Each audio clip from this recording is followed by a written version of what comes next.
Abatuuze ababeera okumpi n'ennyanja ya Kabaka bakyagenda mu maaso n'okukungubaga n'okusiima emirimu gya Julius Waswa eyali akuuma ennyanja ya Kabaka. Wano walina tulawo bantu ekaba tebalundirayo bisolo mulongo ekyamusizza ntezolo omusajja ziriraku.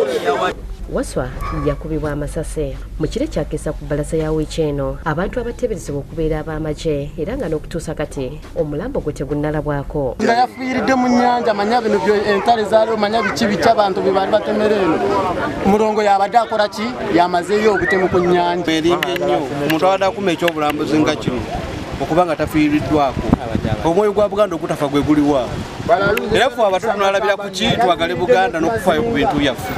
Tukole bwe tuti tunoonye tuyite mu mitendera tuggyeyo omulambo gwaffe.